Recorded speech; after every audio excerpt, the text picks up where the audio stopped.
Samoa le atu nupele. Mapu mai ai whiau mga luenga le ne yaso. Lau singa ma whaiva ese sa parwhea ngai pa ia mo le malu tātou atu. O maia, se o tātou Tapuai i le atua. Leri ie, ua whai oe ma mea mātou te nonofo ai i le atu pulanga ma le atu pulanga. Au lei whanau a mai maunga.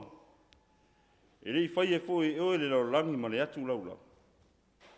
O le atua oe mai le mabau, e o i le whaababau. O le tatalo mo le ngang pa ia, tātou wifo ma tatalo i le atua. Le atua pa ia e ru mātou ta maa e whaababau. Siri ese ma mamalu lava lagu fio.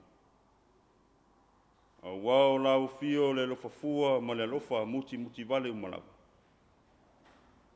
O le pongai lo mātou wola, ma lo mātou malosi whafowina. Ua mapu mai lo watunu o Samoa le nei vaenga le Afiafi. I le mai ai o whiau mga luenga. A o onga fo i le whanau sa whenga iai le nei asu. O mātou o mai se o mātou sulaina. Miwi i atu o mātou loto i la fio. Whaleo ina le mātou nganga o le loto o le whaafitai. Whamanu mo le whanitanga. Wai te tau le i a te i mātou. O le sulaina o lovi inga i le amno. Ai pa ngā lava le li ie. E la ngona ina lava lo mātou whatau waa. Ma lo mātou ngau i whale nganga i lau fio. Mātou mua i wala au i lau fio. E ala i rua ngang pa ia.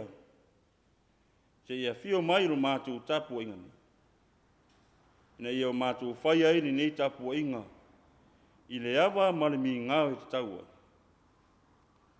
Whaafo i atu lava le vi inga i lau fio. O mātou talo. E ala lava le suafa mamalu Yesu ke riso o mātou wali i marwhao. Amen. O le whaitau wina o tusi pa ia. Tusi whaitau mo i tātou le nei vaenga le Afiafi. Ua maua mai le tala le leina whamauinga e mareko. Rona mta upo se fulma le rua. O te whaitau wina le fo ipo se fulma le tolu. Se ia whaangata mai le fo ipo se fulma le fitu. Evangelia mareko rona mta upo se fulma le rua. O te whaitau wina le fo ipo se fulma le tolu. Se ia whaangata i le fo ipo se fulma le fitu. Whaafonga maia.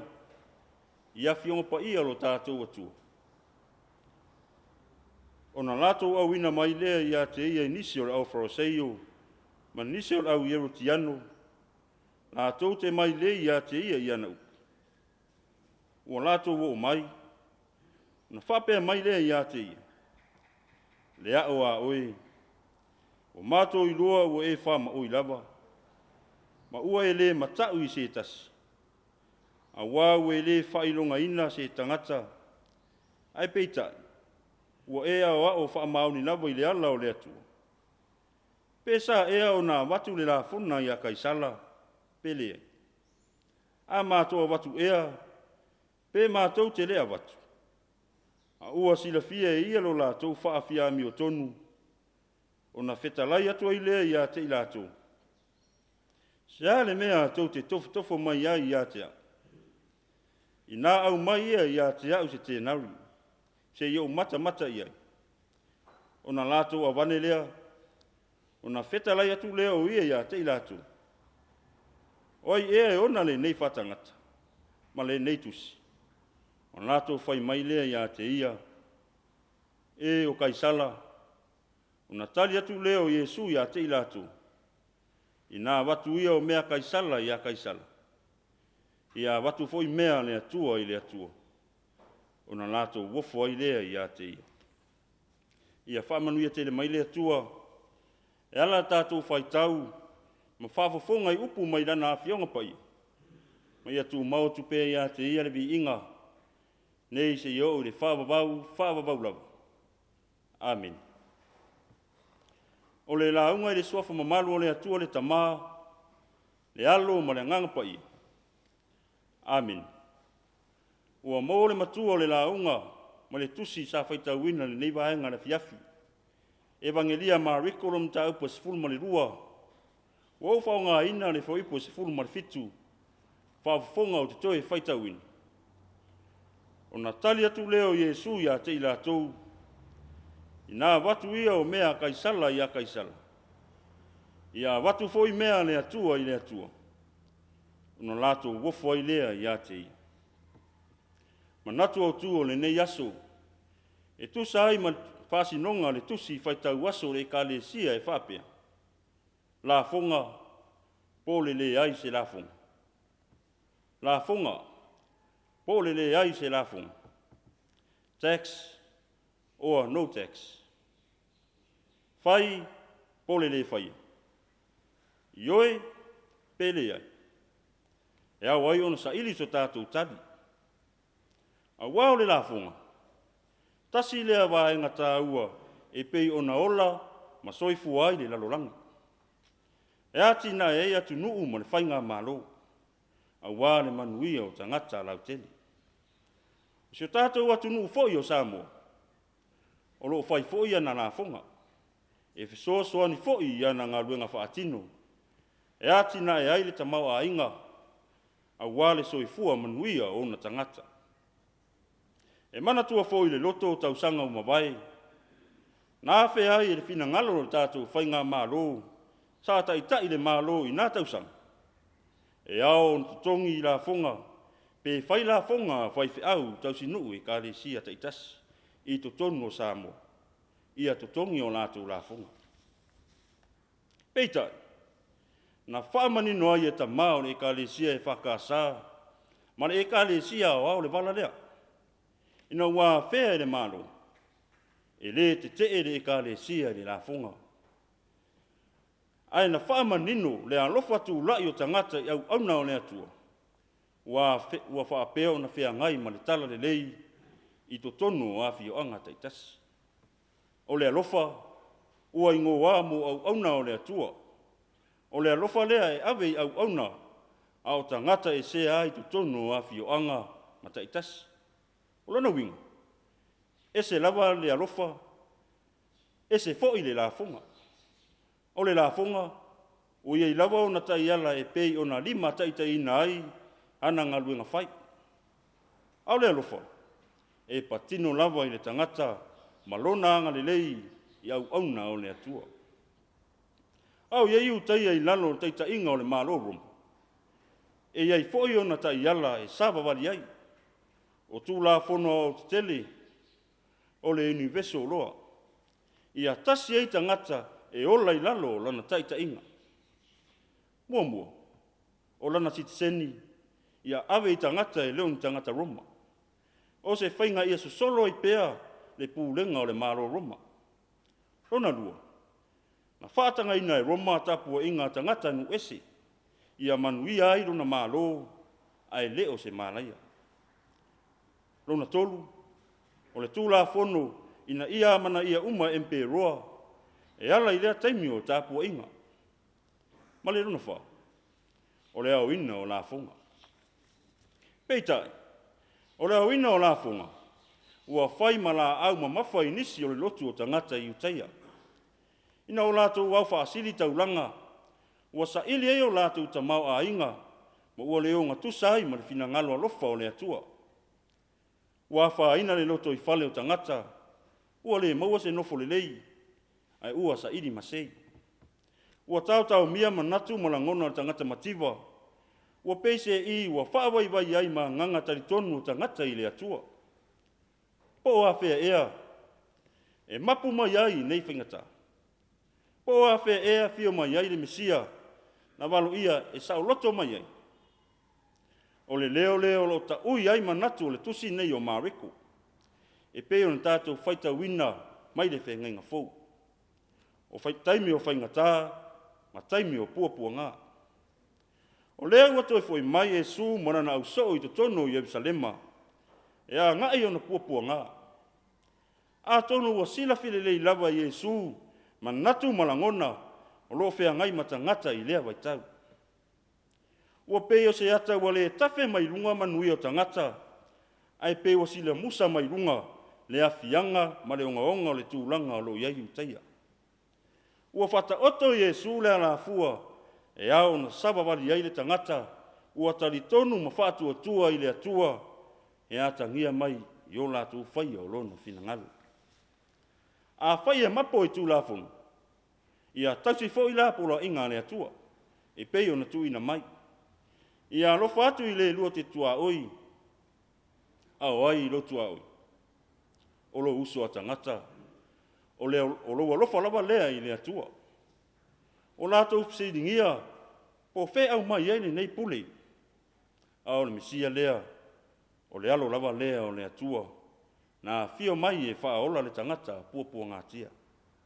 Peita, e le i nofo le i loto le autus upu ma le au wharaseio. O tai le lotu, le ata whaatusa o le tō vine e pei o na feta lai manino ai Iesu. Ua pei lawa o se timu e pau i tua o le pako e whaita ringa ai le whalongo. E whai mata ai le wa ai. Ua pei se i alavea ua tū lai mo. Sila fea le Iesu, ma natu, ma langona la au wharaseio, ma le au Yerutiano, ina ua lātou to e fo i atu. O tangata Yerutiano, o loo soifua i whainga whaapolkiki i to tono i utaia. Lono winga, e le foula le polkiki. E ngalo i le polkiki a wharaseio ma le au Yerutiano, o le mesia lea. E sila fia o lātou ngaluenga whaatino, o le whaafia mi o tonu, e lafi mai ai le manatu whaapito, ma le whaamoalunga, o lātou tofo ma fisiringia le lafonga. O le fisiri e pei e tongi le moa, a e uu le manoa. O le fisiri se i lama ma poe, ma mōlia o ia i le malo roma. E le i fefe Iesu e tali i lea vaenga, a e ua tango le te nari ma fisiri atu. O ai le nei whatanata. A e tali mai a te ia kaisala. Ona toi whetalai atu leo Iesu e peo upo whai nei mo tātou matua. I nā watu ia o mea kaisala i a kaisala. I a watu whoi mea le atua i le atua. O na lātou wofo ai lea i a te ia.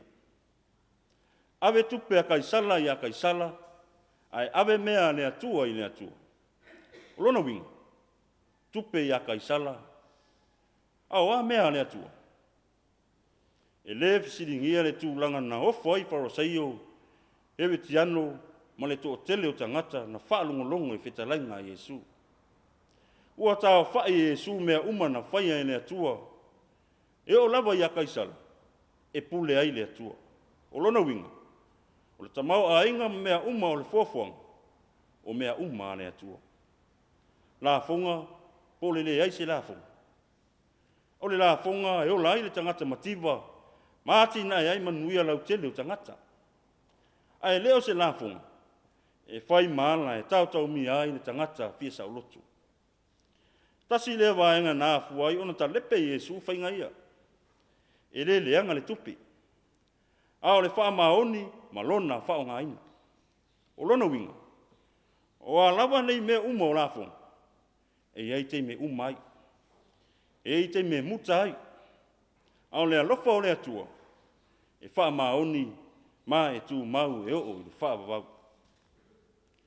Samo ai, ma lau whaafonga mai mua mai le nei Afiafi, ma lo le whalau manuia, ma lo le whātua toa, i so se wala awina, sa au auna ma tautu ai tu tono se tātou atinu. Ai a le whaafonga mai mua mai whafo, i lunga o penga te whailangi, ma lolo on sai. Vi ia le alofa o le atua, o tātou wauria manuia mai le nei Afiafi. O se whamanatu lea o le tala leia a te tātou. Ua whamanatu mai pēa le nei tala, e tā oso, ma ta pena i pēa lo tātou whainga malanga, la fonga, pole le eise la fonga. Whai, pēle whai. O le fesiri, e tā ua airo tātou tali ma le whatua tua, matali tonu i le tāua ma lona o ngā. Ai leo se la fonga e whai ei ma watu ia, i tātou whainga malanga tau a mata. E le lava lo tātou te pā matanga I pēa lo tātou sila. I le nei vai tau. Po o whai tātou ma wa whaola I to tono le tātou whai ngā mālo. To tono le ka le sia. Afiafi o anga matono ai.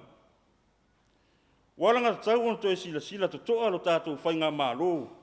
O e ka le sia. I nei a inga o fia maua se pisoa soan. O le sua vai, o le tise. O le fia ai, o le mate la ina. Ma nofoanga o loo nofo. Ai a le tau o le soi fuanga. O ia I neisi o tātou watunu. Ia tātou whaia. E pei ona whaawai aisa moa I ne atua. O rona winga. Ia tātou wola ma le manatu o lofa. I nisi uso a tangata. I le ola fe tausiai.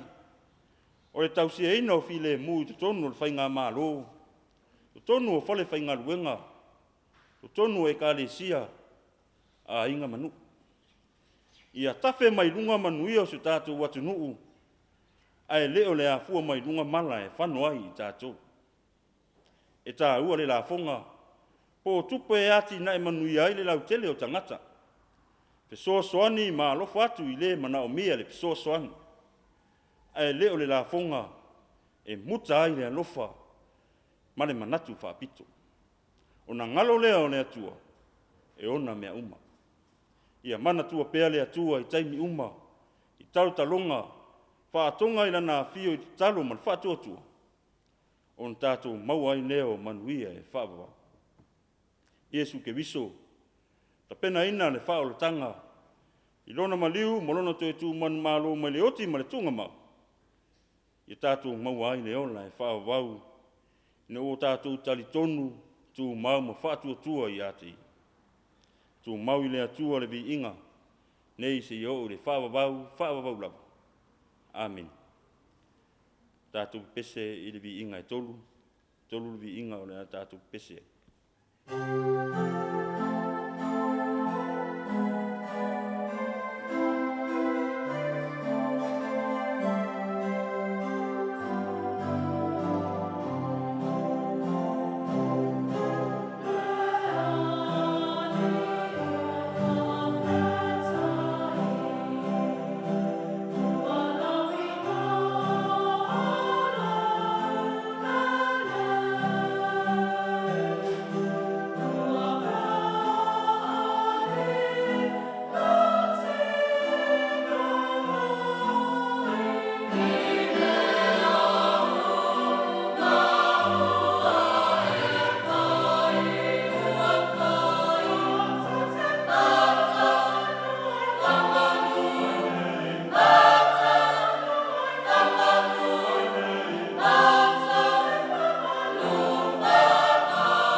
tātou tāpsanga, o le talo o le whawhatai, whātou e senga, ma moli atu o tātou mana o i ruma o le atua.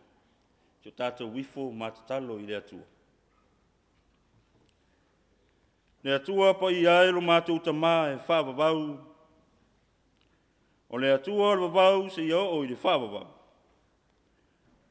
O le puna o le vai o le mātou wola mo le mālosi whawhawina. O wana e whaere tangata i lo whātusa pa ia. Na ia fōringa i lau whio. Ma le whamoe na whai matausi mea i lau fōwhong. Ua mapu mai no watunu i le nei aso i whiau ma lava singa.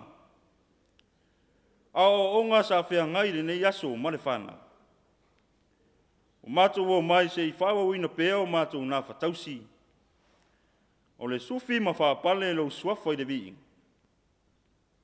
Le atu wai, lo mātou tamā.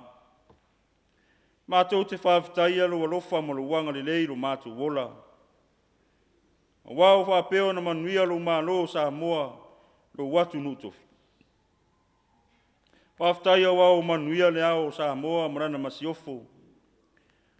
O le kapeneta i ona taitai ese. O taitai o e ka le sia mo na tangata alotu. Aia tina mātutua ma tamā mātutua. O tangata o lo watu nuu se i o i whanawiti. Whawhtaile atua o wau whapeo na manuia na wau wharenga te tofi. O tala whauto i tu e fia o le larolangi. A wāra u tala le lei whaua.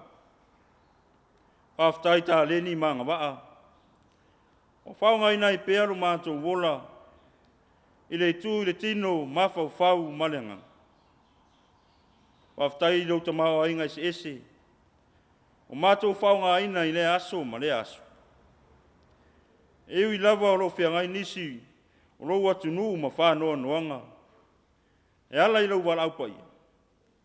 A e langona ina pea lo mātou mawhana whana i le whātasi mai o lau whio. Whawhtai lau whio. Lea o se ero mātou whainga malanga le nei tausanga. I le iai le nei māsina lona lua. O lo whi le mumea uma. E ui le sui sui a inga o le tau. O nisi o wha mai ese. Ai o lo Tapuaiga pea su mātou atu nui a au la vea i o lau whio.